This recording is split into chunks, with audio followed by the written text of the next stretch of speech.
I did 11 years the hard way, and I made it, so I know I'm strong. The online confessional You gon' see. of Devrick Raekwon Gale. He dumb, he ain't gonna make it. He going back to jail or a nigga gonna kill him. An ex-con telling the doubters how he would prove them wrong. Anybody who gets intimidated by your ability to be successful is not your friend. That he was going to defy the odds and become a success. I heard the gunshot says his body slipped and fell. But police say Gale has already cost himself a shot at redemption in 2018. Still holding out for you guys. On January 2nd, a man named Devon Daniels is gunned down on Coulter Street in Richmond's Mosby Court. Today's Coulter 18th and 1126. Gale is quickly identified as the suspect. A month later, he is arrested.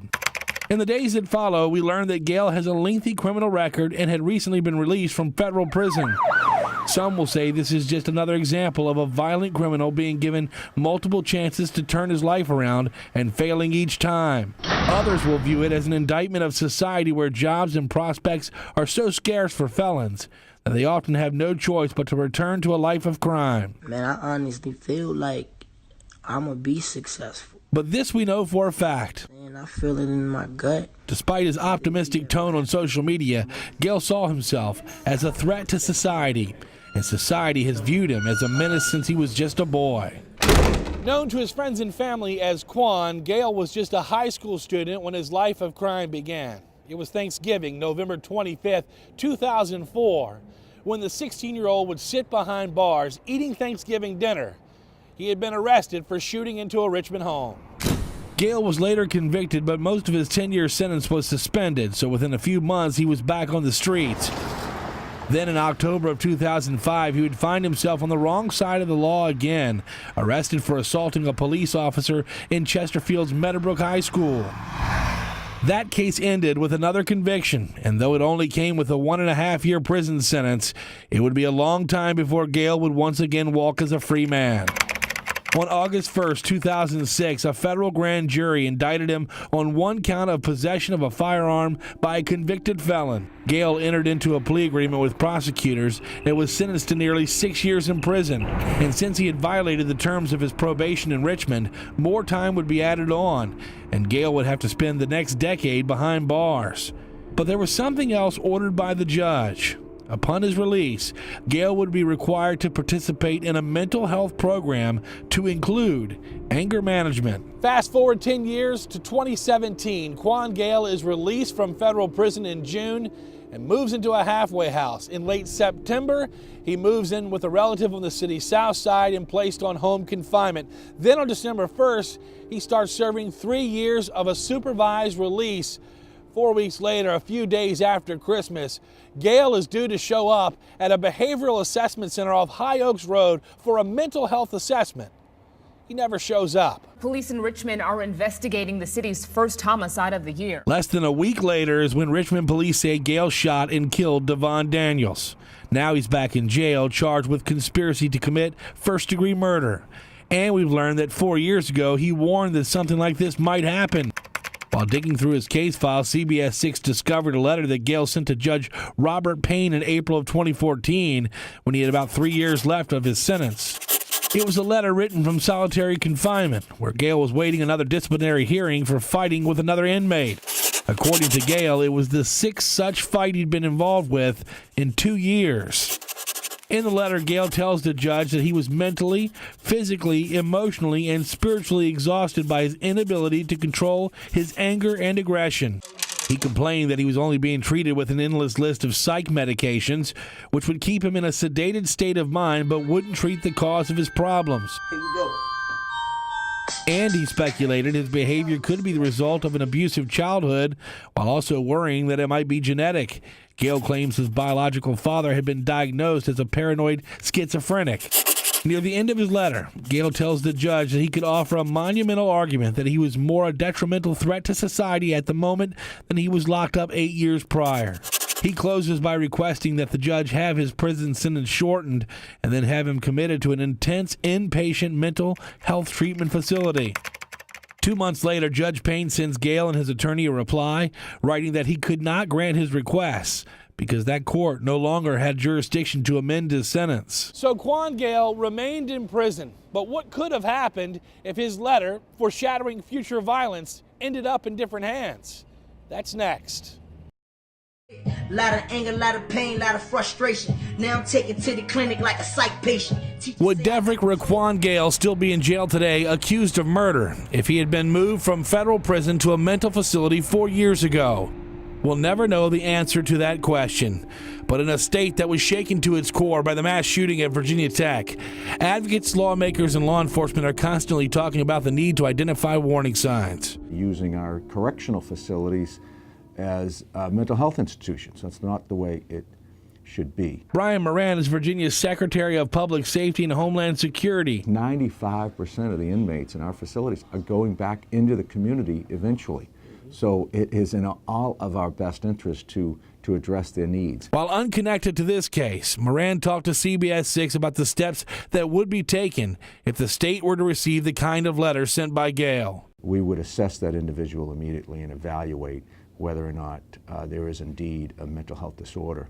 And then we would provide that individual services. Andy tells us a missed mental health appointment would immediately raise a red flag. And in this case, it's important that the probation officer would have known about the threat, and then they would have been, provided some intensive supervision. You can't just leave somebody mentally ill on their own to do something and expect them to take care of themselves. You got to have some kind of controls. Henrico Sheriff Mike Wade is responsible for 2 regional jails. He says that mental health is one of the biggest challenges they face. I don't know that there's an answer because it's a problem that I know I've been talking about for 15 to 16 years. But Wade tells us the county has given him additional mental health staff, and they are constantly trying new methods of treatment. We actually have a group of inmates that in the Orbit program that go to mental health once a week for a group session. And their idea is if we can get them going there while they're in jail, they'll continue to go once they get out. And Moran says the state has recently put more money into the budget to address the needs of inmates who exhibit warning signs like Quan Gale. We won't let them out until there is a plan to make sure that they're going to continue to receive mental health treatment. Cold words hit hard like hell though. Got me hitting other kids with my elbows. A family member tells me Gale had a rough childhood and believes things would have turned out differently if there had been a father figure in his life. Now he's accused of taking a life and is facing the possibility of spending the rest of his in a place he vowed to never return. Well, I know I'm strong. You gon' see. In this case, it's worth pointing out that Sheriff Mike Wade says, in fact, Judge Payne was powerless to do anything after he received Gale's letter because once an inmate enters the Bureau of Prisons, a judge can't do anything to amend a sentence. We did reach out to Devrick Gale for a jailhouse interview. He declined that request. His next court date is March 6th. Working for you in Richmond, John Burkett, CBS 6 News. From a small room deep inside the Richmond City Justice Center. I was at a lowest point mentally. I needed help. Under the watchful eye of armed deputies standing on the other side of shatterproof glass. Like, talking to me, you wouldn't believe me. But, man, I have, like, the emotional control of a toddler. An accused killer tells his story. I used to punch on the wall till my knuckles bled. And take shots at the system that he says failed him. From the time I was a child to the time I was an adult, the 11 and a half years I spent in prison, nobody addressed my mental illness. Devrick Raquan Gale may look familiar. We first introduced you to him back in February when he was arrested for the murder of a man named Davon Daniels in Richmond's Mosby Court neighborhood. While exploring his lengthy criminal history, we learned that Gale had just been released from federal prison a few months before the shooting. But the real revelation came when we searched his federal case file and found that about 3 years prior to his release, Gale had sent a handwritten letter to a judge in Richmond. Dear Honorable Judge E. Payne. Gale wrote that 7 years behind bars had left him mentally, physically, emotionally, and spiritually exhausted. Anger, aggression, and violence all seem to be reoccurring themes in my emotionally imbalanced life. Calling himself a threat to society, Gale requested to be transferred from prison to an inpatient mental health facility for the remainder of his sentence. Without psychiatric treatment, Gale wrote, he was worried he might hurt someone after his eventual release. Gale says he can still remember penning this plea for help from solitary confinement. And I've been involved in a lot of fights. At the time, I had wrote the judge in the feds. Within 3 years, I had been in 15 physical altercations with inmates and with the cops. 2 months later, he received a response from Judge Payne, who wrote that he no longer had the authority to alter or amend Gale's sentence. Gale served out the remainder of his term and was released from the penitentiary in June of 2017. Family members say he was a changed man. I heard the gunshot, says his body slipped and fell. But not for the better. He wasn't the same. Nobody could really talk to him. Cornelia Gale was 15 years old when she gave birth to her son, who she calls Quan. And for the vast majority of his 30 years, she's been the only parental figure in his life. That's because just weeks after Quan's second birthday, his father was sentenced to 20 years in prison for murder.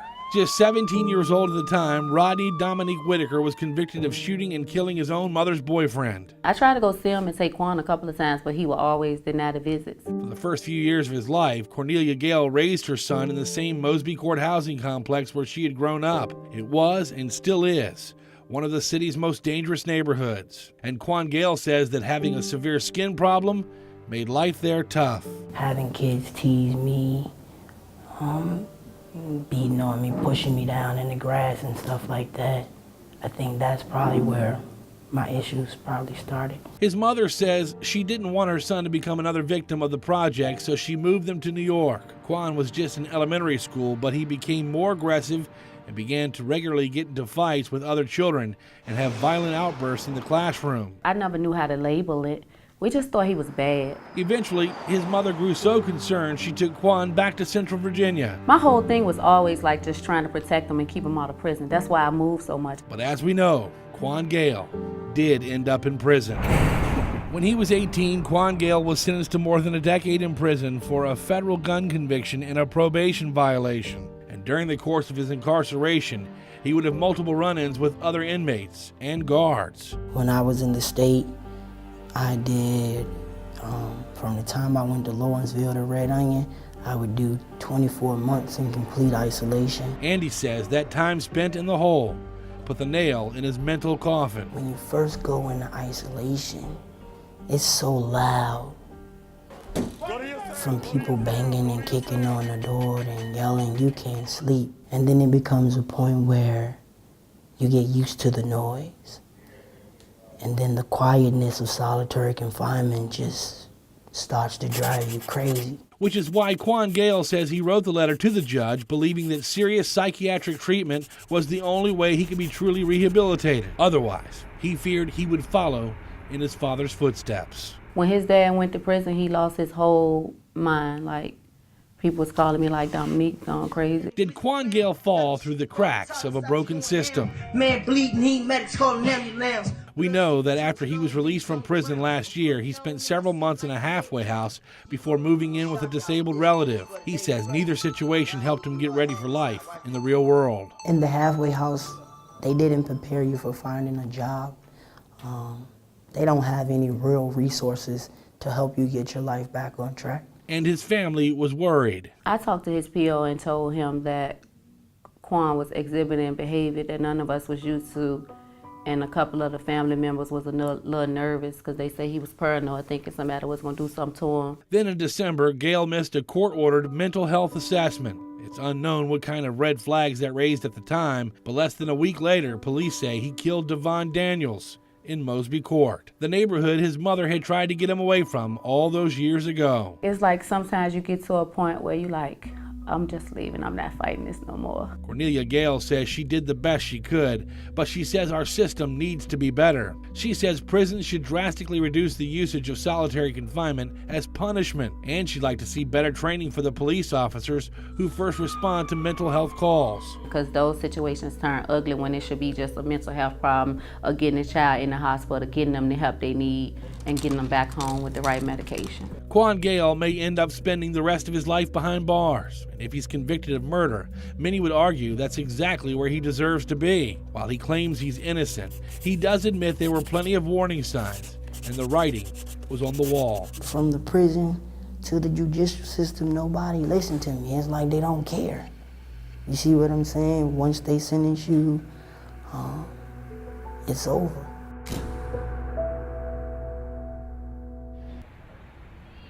The tragedy has a way of causing issues between family members. Death can tear a family apart. It was just awful.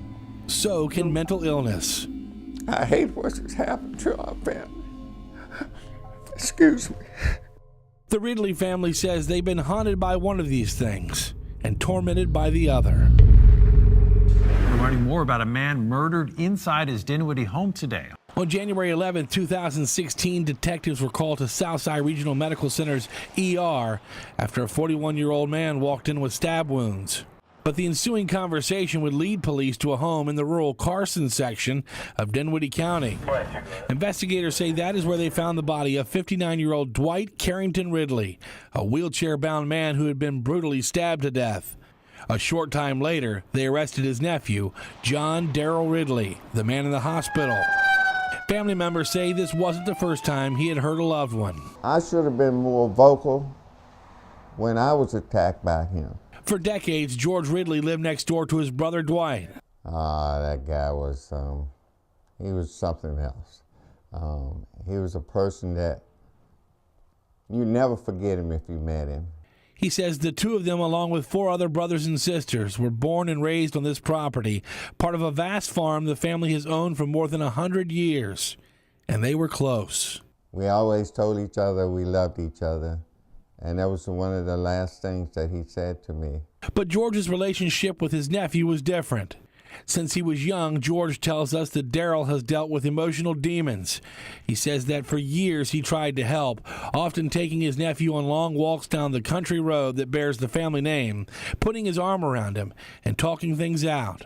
But George says that it became harder and harder to reach Darrell. Then, on a summer night in June of 2015, Darrell snapped. And he said, "I'm going to kill you." And he said those very exact words. George says they were sitting in his van discussing the future of the family farm when his nephew became angry and demanded that George give part of the land to another family member.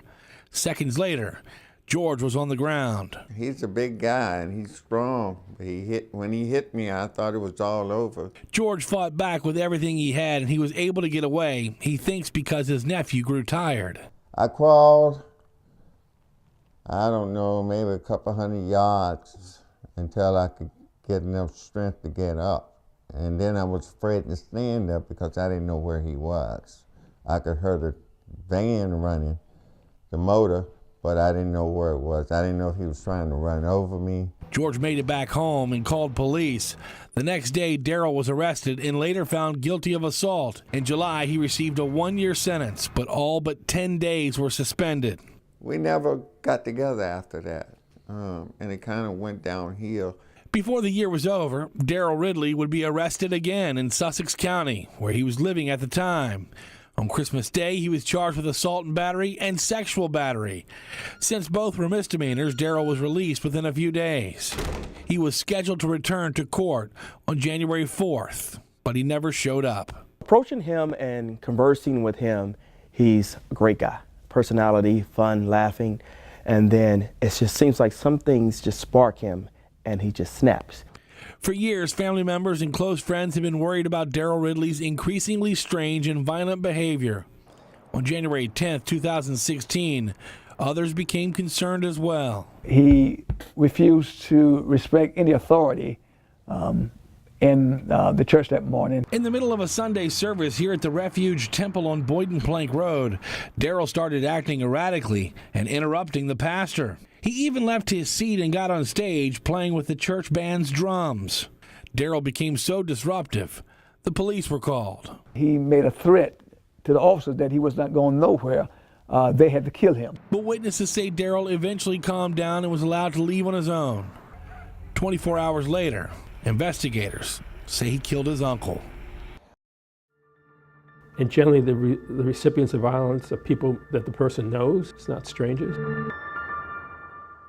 Could Dwight Ridley's death have been prevented? Family members tell us that prior to the murder, they had convinced Daryl Ridley to check himself into the hospital because he'd been expressing homicidal and suicidal thoughts. But while he was there, he attacked another patient and was hit with a TDO, or temporary detention order. A judge ordered that he be held for 7 days, but family members say he was released early under the condition that he would report to the Community Services Board in Petersburg for a mental health appointment on January 11th, which turned out to be the day of the murder of his uncle. But a lot of these hospital units are in general medical centers. It's just a wing or a floor of the hospital, and they're not really equipped to take on certain patients. Dr. Martin Buxton is the former chief of psychiatry at Chippenham Hospital's Tucker Pavilion. He is unconnected to the Ridley case, but spoke to us about how difficult it can be for mental health workers and hospitals to keep certain patients for an extended period of time, even if they have exhibited violent behavior. And the problem is if a TDO was issued in that case, then how long do you keep the person? The person's in the hospital and he or she's intact enough to tell you, no, I'm not going to hurt anybody, I'm not going to hurt myself. You don't want to falsely imprison somebody. You could be accused of falsely imprisoning, so you have to weigh this issue. In the last year, 2 different clinical psychologists testified before the court, saying they believe Daryl Ridley lacks a rational understanding of his forthcoming trial and lacks the capacity to effectively assist in his defense. So in July, the judge ruled that Ridley is currently incompetent to stand trial, but ordered that he be transferred from jail to Central State Hospital, where doctors are attempting to restore his competency. I just pray for him. I pray for the family. George Ridley says he initially attended his nephew's court hearings, but tells us he stopped because it just became too hard. I'm not going to pretend. Yeah, it hurts me. I have feelings. He believes the system failed his brother and his nephew, and he wants lawmakers and mental health workers to come up with a better way of treating people like Daryl and keeping them off the street until they are better. If I had to do all over again, I would have insisted that he be put where he could get some help. I mean, if I had any say-so whatsoever. It's not because I wanted to see him suffer or anything, but I wanted him to get help. Hope, it's the only thing stronger than fear. That's the message hanging on the wall behind the register at a diner on Route 220 in Bath County. About 3 hours west of Richmond, this part of the Shenandoah Valley is best known for scenic overlooks, sprawling farmland, and other natural splendors.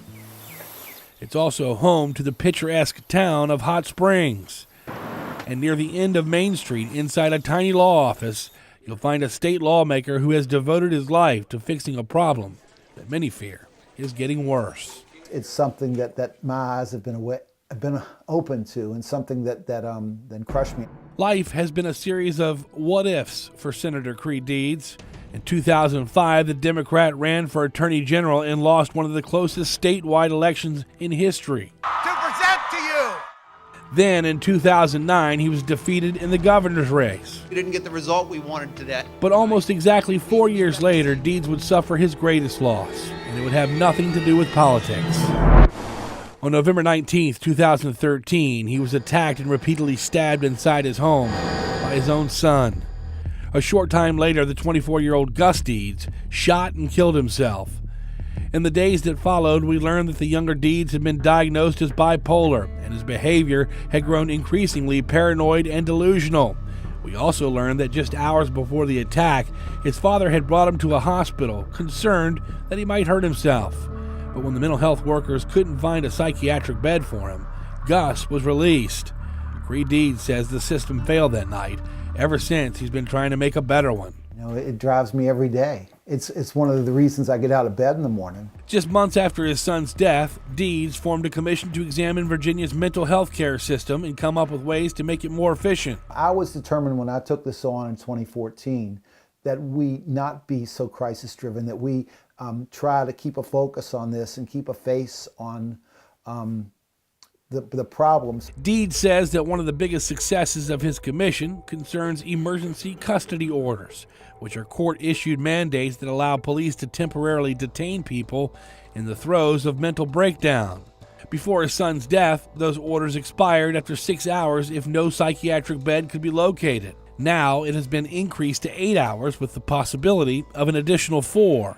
Sometimes a person is just in crisis and you can figure out how to address that crisis if you have a little more time to do it. He's also proud of a bill just signed into law that requires 9th and 10th graders be taught mental health awareness, making Virginia only the 2nd state in the nation to do so. The reason why this is so important, 70% of those people with mental illness first have an episode or first between the ages of 14 and 24. The clerk will close the roll. Deed says the good news is that lawmakers have made mental health funding a top priority, and the latest budget is proof. If you include everything for behavioral health, it's like $192 million for behavioral health, which is more than we've ever done before. But he admits, in some cases, we're not spending that money wisely. 50% of our money is spent in institutions that serve 2% of our consumer base. That imbalance is out of line with the rest of the country. Instead, Deeds wants to see more money invested in CSBs, the publicly funded community services boards. They provide mental health and substance abuse services to thousands of Virginians, especially those who don't have insurance. We need to make sure we have the services in place so that we're just not releasing people onto the street. I hate what's happened to our family. Excuse me. We're learning more about a man murdered inside his Dinwiddie home today. Back in February, we told you the story of John Darrell Ridley, a Dinwiddie man charged with the murder of his wheelchair-bound uncle. A few days before the killing, Ridley had checked himself into the hospital, saying that he was having homicidal and suicidal thoughts. While he was there, he attacked another patient. And a judge ordered he be held in a psychiatric facility for 7 days. But Ridley was released early. And within 48 hours, investigators say he killed his uncle. It was just awful. While working on this story, we met George Ridley, the brother of the victim, and also an uncle to John Darrell Ridley. For our people that's supposed to be taking care of our mentally ill, they just turn the other way, and that's not right. And while we were talking to him, the subject of Cree Deeds came up. And our legislators ought to see to it that we've had so many instances where they let people that's mentally ill back out on the street and they've taken someone's life. We had a congressman or legislator? Senator. A senator, yeah, that his son, beat him up and cut him up. And we still haven't done anything. It doesn't make sense. We asked the senator how he feels when he hears stories like this of people falling through the cracks. It's just a feeling of failure, and it really is. I hear this man, I hurt for his situation. We have done some things since the situation with that I went through. Like what Deeds calls the bed of last resort law, which requires that state hospitals accept anyone under a temporary detention order if no bed can be found anywhere else. Unfortunately, experts say the law has caused Virginia state hospitals to become overcrowded. We had a week in February this past year where we had less than 10 beds available statewide in our public system. Now that scared the daylights out of a whole lot of people, including me. And that has shined a spotlight on the problems plaguing Central State, the hospital that houses some of the Richmond's area's most violent mental patients. It's out of date. It's held together with duct tape. It's difficult to recruit staff there because of the condition it's in. It's not very therapeutic in layout. It is, and in my view, both staff and the people, the patients are endangered with the way it's put together. Unsettling words, especially since this hospital is now the home of John Darrell Ridley. Figuring out how to rebuild Central State is one of Deeds' top priorities, and he says other legislators feel the same way. And he says the recently approved Medicaid expansion in Virginia could be a game changer. Could mean hundreds of millions of dollars more money for mental health services. The senator from Bath County says Virginia now has an opportunity to become a national leader when it comes to the treatment of the mentally ill.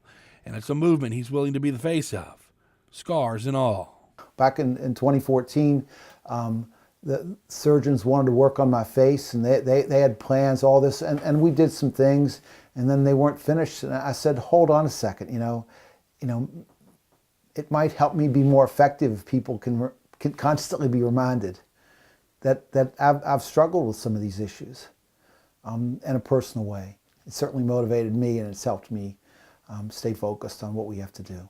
In Bath County, John Burkett, CBS 6 News.